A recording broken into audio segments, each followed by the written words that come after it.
আসসালামু আলাইকুম, সবাই কেমন আছেন? কিছুদিন আগে আমরা দাদুর বাড়িতে গিয়েছিলাম। ওইখানে আমার দাদুর জন্য অনেক বড় করেই কিন্তু মেজবান দিয়েছিল। তাই ভাবলাম আপনাদের সাথে একটা ব্লগ ভিডিও শেয়ার করে ফেলি। আর দেখতে পাচ্ছেন এখানে মেজবানের আগের দিন রাতে সবকিছু রেডি করে রেখেছে, মানে রাতেই রান্না করেছে। মানে রান্নাটা শেষ হতে হতেই কিন্তু একদমই সকাল হয়ে গিয়েছিল, আর সকাল থেকেই কিন্তু মানুষের খাওয়া দাওয়া শুরু হয়ে গিয়েছিল। সবার প্রথমেই কিন্তু ভাত রান্না করে ফেলা হয়েছিল, মানে গরু জবাই করে কেটে কুটে রেডি করতেই কিন্তু অনেক টাইম লেগেছিল, যার কারণে ফার্স্টেই ভাতগুলো রান্না করা হয়েছিল, কারণ একদমই সকাল থেকে কিন্তু সবার খাওয়া দাওয়া শুরু হয়ে গিয়েছিল। আর এখানে যেগুলো দেখতে পাচ্ছেন সবগুলাই কিন্তু ভাতের জন্য। এখানে যে এত বড় মেজবানের জন্য আয়োজন করা হচ্ছে সেটা আমরা রাত্রে সবাই মিলে দেখতে গিয়েছিলাম।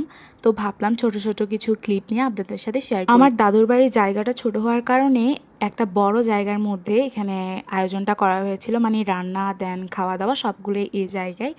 আর এখানে রাত্রে আগুন যে জ্বলছিল, আর এই ভিডিওগুলো এত বেশি সুন্দর লাগছে, মানে আগুনটা জ্বলছে এটা। আর দেখতে পাচ্ছেন সবাই কিন্তু এখানে ব্যস্ত। এখানে ভাত রান্না শেষ, দেন কিন্তু গরুর মাংসগুলা এনে দেন পরিষ্কার করে রান্না করা হবে।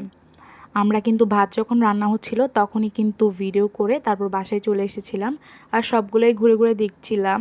আর এখানে সব কিছু আয়োজনের জন্য দেখতে পাচ্ছেন আমরা সব কাজিনরা মিলে গিয়েছিলাম। আর এখানে মশলাপাতি ঠিকঠাক করা হচ্ছে। আর এই রান্নাগুলা আমি রিভিউ দিব, অনেক বেশি মজা হয়েছিল। আর এখানে ছিল মোট 4টা গরু আর 4টা ছাগল, আর অনেক বেশি মজা করেছিলাম সেই দিন।